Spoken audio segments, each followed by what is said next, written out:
শান্তিপুর এক রুক্ষ জলশূন্য গ্রাম। গ্রামের মানুষগুলির জীবন কাটে কঠোর পরিশ্রম আর হতাশার মাঝে। শিক্ষাকে তারা মনে করে এক অনর্থক বিলাসিতা।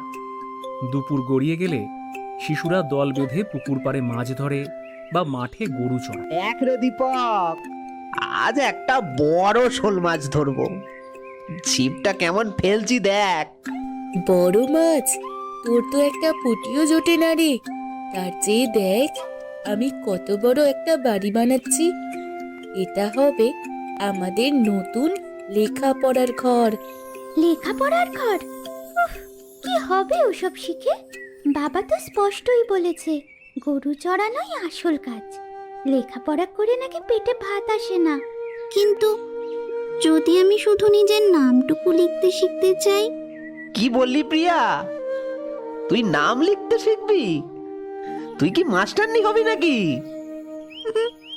কে জানে, কিন্তু আমি একবার চেষ্টা করবই। সেই পথ ধরে যাচ্ছিলেন গীতা দেবী। গ্রামের এই শিশুরা যারা জীবনের গতিপথ না জেনেই অন্ধকারে ডুব দিচ্ছে, তাদের দেখে তার বুকের ভেতরটা মোচড় দিয়ে উঠল। কি করছিস তোরা? তোদের হাতে তো বই খাতা দেখিনি কখনো। তোরা কি একটুও পড়তে চাস না? বই খাতা দিয়ে কি করব দিদি? মা বলে পড়াশুনো করে কাজের কাজ কিছু হয় না। তোরা বুঝিস না লতা, তোদের মা বাবারা সারা জীবন এই রুক্ষ মাটিতে কাজ করেও যে কষ্ট দূর করতে পারলো না, তার মূল কারণ হলো শিক্ষা নামের আলোটার অভাব।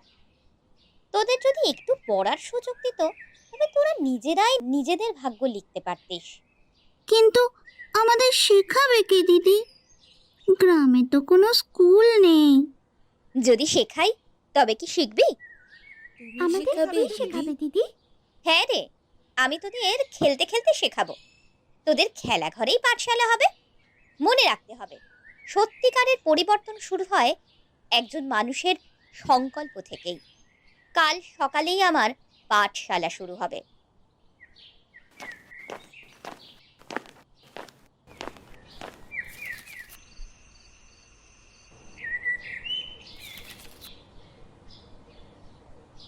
শান্ত বিহারের দাওয়ায় সেদিন এক অন্যরকম নীরবতা। দিনভর হাড়ভাঙা খাটুনির পর গীতা দেবী বসে আছেন। হাতে তার একটা ভাঙা বাঁশের কঞ্চি। তা দিয়ে তিনি মাটিতে আঁকিবুকি কাটছেন। পাশে বসে তার স্বামী রামলাল খুঁটি তৈরি করছেন, যার প্রতিটি ঘায়ে মিশে আছে গভীর ক্লান্তি। তিনি স্ত্রীর এই নীরব প্রস্তুতি লক্ষ্য করে চিন্তিত হয়ে উঠলেন।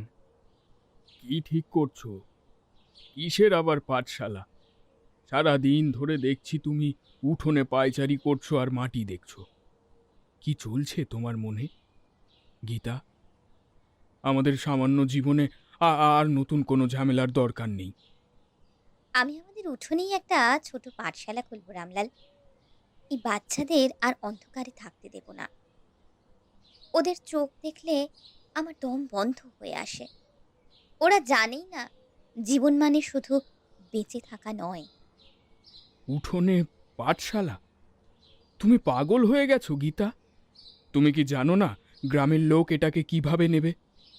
তারা বলবে তুমি তাদের ছেলে মেয়েকে কাজ থেকে সরিয়ে দিচ্ছ। আর গ্রামের মোড়ল ভানুপ্রতাপ জানলে তো সর্বনাশ হয়ে যাবে। তার ক্ষমতা কত সে তো তুমি ভালো করেই জানো। গ্রামের লোকজন কি বলবে তা ভেবে তো চলতে পারি না রামলাল। যদি তাদের কথা চলতাম, তবে আমরা জীবনের বেড়াজাল থেকে কোনোদিনও বেরোতে পারতাম না। এই বাচ্চাগুলোকে যদি আমি অক্ষর চিনতে না শেখাই, তবে এদের জীবনটা ওই ধুলোর মতোই নিরর্থক হয়ে যাবে। তুমি কি চাও আমাদের সন্তান, তাদের সন্তান সবাই শুধু হাতে লাঙল ধরেই মরুক? আমাদের প্রজন্মের পর প্রজন্ম কেন নিরক্ষরতার অভিশাপ হয়ে বেড়াবে? এই নিরক্ষরতার জন্যই তো হাটে বাজারে আমাদের ঠকিয়ে নেয়। 1 টাকা দামের জিনিস 5 টাকা বলে বিক্রি করে, আর আমরা প্রতিবাদ করতে পারি না। আমি সেসব জানি না গীতা, কিন্তু তুমি কি ভেবেছ ভানুপ্রতাপ এটা চুপচাপ মেনে নেবে? যদি সে রেগে গিয়ে তার সমস্ত অনুগামীদের দিয়ে আমাদের একঘরে করে দেয়, যদি আমাদের সামান্য জমিটুকু কেড়ে নেওয়ার হুমকি দেয়, তখন তখন তুমি কি করবে? আমরা তো সামান্য গরিব মানুষ, তার সাথে কিভাবে লড়বো আমরা? আমাদের তো কোনো জোর নেই গীতা। আমাদের জোর নেই কেন রামলাল? আমাদের সবচেয়ে বড় জোর আমরা ভালো কাজ করছি। লড়তে তো হবেই। যখন তুমি কারো ক্ষতি না করে ভালো কিছু করতে চাও, তখন তোমার পাশে ঈশ্বর থাকেন। তুমি দেখো, যদি কেউ তোমার বিরুদ্ধে মিথ্যে রটনা করে, যদি ভানুপ্রতাপ এসে ঝামেলা করে, সে তো নিশ্চয়ই করবে। সে তো চাইবে না গ্রামের মানুষ শিক্ষিত হোক, কারণ তাহলে তো আর সে তাদের ঠকাতে পারবে না, আর সেই রাগের শিকার হব আমরা। বলুক, ভালো কিছু করতে গেলে বাধা আসবেই। তুমি শুধু ভরসা রাখো, আমি আমার কাজ করে যাব। আমি তো কোনো খারাপ কাজ করছি না, আমি শুধু তাদের হাতে আলো তুলে দিচ্ছি। তাছাড়া তুমি তো শুধু বাঁশ কাটছো, খুঁটি তৈরি করছো, কিন্তু পাঠশালা চালানোর জন্য তো চক লাগবে, ব্ল্যাকবোর্ড লাগবে, বই খাতা লাগবে। এত টাকা কোথায় পাবো আমরা? আমাদের তো সঞ্চয় নেই। ঠিক বলেছ, এত সরঞ্জাম কেনার সামর্থ্য আমাদের কি আছে? না, নেই। কিন্তু তাতে কি? জ্ঞান অর্জনের জন্য আমাদের হাতে কোনো দামি বই খাতা নেই। তাই বলে কি শেখা বন্ধ থাকবে? আমরা এই মাটিতেই শিখব, কাঠের আঁচড়ে অক্ষর শেখাবো। এই ধূসর মাটিই হবে আমাদের প্রথম ব্ল্যাকবোর্ড, আর এই কঞ্চিগুলো হবে আমাদের কলম। আমরা প্রকৃতি থেকেই শিখব, জীবন থেকেই জ্ঞান নেব। তুমি শুধু আমার পাশে দাঁড়াও। এই সামান্য সমর্থনই আমার কাছে 1000 টাকার সরঞ্জাম আর ক্ষমতার চেয়ে অনেক বড় শক্তি। তোমার জেদ আমাকে অবাক করে গীতা। তুমি যা চাও তা যে কত বড় কাজ, তা তুমি নিজেও হয়তো বোঝো না। তুমি বলছো আমি যেন শুধু ভরসা রাখি। ঠিক আছে, তোমার পাঠশালা চলুক, আমি আর কোনো কথা বলবো না, কিন্তু তুমি সাবধানে থেকো। রামলাল চুপ করে গেলেন। তার কণ্ঠে আর কোনো প্রতিবাদ বা সন্দেহ রইল না। গীতা দেবীর চোখে যে সংকল্পের আগুন ছিল, তা দেখে প্রতিবাদ করার সাহস পেলেন না। সেই রাতে উঠোনের মাটি যেন প্রথমবারের মতো সাক্ষ্য দিল এক নতুন স্বপ্নের বীজ রোপণের। পরদিন ভোরে গীতা দেবীর উঠোনটি পরিপাটি। সূর্য তখনও ওঠেনি। কলা গাছের আড়াল থেকে ক্ষীণ ছায়া নিয়ে বেরিয়ে এলো প্রিয়া। প্রিয়া, তুই এখানে কেন এসেছিস? আমি আমি দেখতে এসেছি আপনার পাঠশালা। মা জানে না, মা কাল থেকে রেগে আছে। ঠিক আছে, তোর মা জানুক বা না জানুক, তুই মন দিয়ে পড়তে পারবি। তোকে কেউ বাধা দিতে পারবে না। আমি শিখবো দিদি, আমি মন দিয়ে শিখবো। তাহলে এই লাঠিটা নে, আর এই লাঠিটা দিয়ে মাটিতে অ লেখার চেষ্টা কর। বলতো, অ দিয়ে কি হয়? ও, অমৃত। যেমন তোমার কথাগুলো দিদি, এত মিষ্টি। খুব ভালো বলেছিস। এবার বলতো, আ দিয়ে কি হয়? আম, পাকা আম, যা গাছে ঝোলে। ঠিক, মনে রাখিস। একবার চেষ্টা করো, দেখবে পারছো। তোর মনের সংকল্পই তোর আসল শক্তি। ওমা, প্রিয়া কি সত্যি সত্যি লেখা শিখছে? আমাদের কি শেখাবে দিদি? গীতা দেবীর পাঠশালার তখন সবে 2 সপ্তাহ কেটেছে। উঠোনে প্রিয়া, রবি, লতা সহ প্রায় 15টি শিশু মনোযোগী ছাত্রছাত্রীর মতো বসে আছে। গীতা দেবী তাদের কাঠি দিয়ে মাটিতে স্বরবর্ণ শেখাচ্ছেন। ঠিক সেই সময় গ্রামের মোড়ল ভানুপ্রতাপ তার অনুগামী সরলা দেবীকে নিয়ে দলবল সহকারে উঠোনের সামনে এসে দাঁড়ালেন। তাদের চোখে ছিল কৌতুক আর তীব্র বিদ্রূপ। পাঠশালার শান্ত পরিবেশ মুহূর্তে থমকে গেল। শিশুরা ভয় গুটিয়ে গেল, আর গীতা দেবী সোজা হয়ে দাঁড়ালেন। এ কি রে গীতা, তুই হঠাৎ গুরুদেব হয়ে গেলি নাকি? কিসের আবার পাঠশালা খুলে বসেছিস? তোর এই নাটকীয়তা দেখতেই আমি এলাম। তুই নিজেই তো কোনোদিন স্কুলের চৌকাঠ মারাস, নিজের নামটাও ঠিক করে লিখতে পারিস কিনা সন্দেহ। তুই আবার শেখাবি কি? ঠিকই তো। গীতা, তুই কেন এমন ঝামেলা বাড়াচ্ছিস? মেয়ে ছেলেদের এত পড়ানোর দরকারটা কি? বিশেষ করে মেয়েদের শেষে তো ওই হাঁড়ি চুলোই সামলাতে হয়। তার চেয়ে বরং ঘরে বসে বসে রান্নার সেলাই শিখলে ভালো নয় কি? এসব অক্ষর জ্ঞান দিয়ে কি হবে? শেষে তো সেই ওই স্বামীর সেবাই করতে হবে। আরে শুধু মেয়েদের কথা কেন বলছো সরলা? ছেলেগুলোর কথাই ভাবো। তাদের তো খেতে কাজ করার কথা। পড়াশোনা করে তো আর ধান চাল ফলবে না। তোর এই পাঠশালা আমাদের ছেলেদের অলস করে দিচ্ছে। তারা মাঠে কাজ বাদ দিয়ে এখানে এসে মাটিতে কাঠি দিয়ে আঁকি বুকি কাটছে। এই সময়টা নষ্ট হচ্ছে গীতা। তুমি আমাদের চাষবাসের ক্ষতি করছো। আমি কারোর ক্ষতি করছি না কাকা। আমি শুধু শিখছে, আর শেখার মধ্যে কোনো আলস্য নেই, আছে কেবল সম্ভাবনা। সম্ভাবনা? এই শোনো তোমরা সবাই, এই মেয়েটি নাকি খুব মনোযোগী ছাত্রী। এতই যখন বিদ্যে শেখার স্বাদ জেগেছে, তখন একটা কঠিন প্রশ্নের উত্তর দাও তো দেখি। এই প্রিয়া, তুই নাকি অক্ষর চিনেছিস? আমি আমি পড়তে চাই কাকা। শোনো শোনো, একটা গরু চড়ানো মেয়ে নাকি পড়তে চায়, সাহস তো কম নয়। আচ্ছা, যদি এতই বিদ্যে শিখেছিস, তবে বলতো 5 গুণ 7 করলে কত হয়? চটপট উত্তর দাও, না পারলে প্রমাণ হবে এসব শুধু সময় নষ্ট। প্রিয়া, যে তখন সবে স্বরবর্ণ ও ব্যঞ্জনবর্ণের প্রাথমিক পাঠ নিয়েছে, সে গুণিতক বা পাটিগণিতের নামও শোনেনি। সে ভয় কাঁপতে কাঁপতে চুপ করে রইল। দেখলে তো, আমি আগেই বলেছিলাম মেয়েদের এসব শেখানোর দরকার নেই। একটা সামান্য প্রশ্নের উত্তরই দিতে পারলে না, শুধু শুধু সময় নষ্ট। তুমি আমাদের সমাজের নিয়ম ভাঙতে এসেছো গীতা, বুঝলে? শেখিনি, তাই তো শেখাচ্ছি। আপনি ওকে এমন এক প্রশ্ন করলেন যার উত্তর দেওয়ার জন্য ওকে কখনো তৈরি করা হয়নি। ওর দোষ নেই, দোষ আমাদের সমাজের, যা এদের শিক্ষার সুযোগ দেয় না। আপনারা সারা জীবন কঠোর পরিশ্রম করেও যে সামান্য সুখটা পেলেন না, তার কারণ আপনাদের শিক্ষার আলো নেই। এই আলো থাকলে কেউ আপনাদেরকে ঠকাতে পারতো না।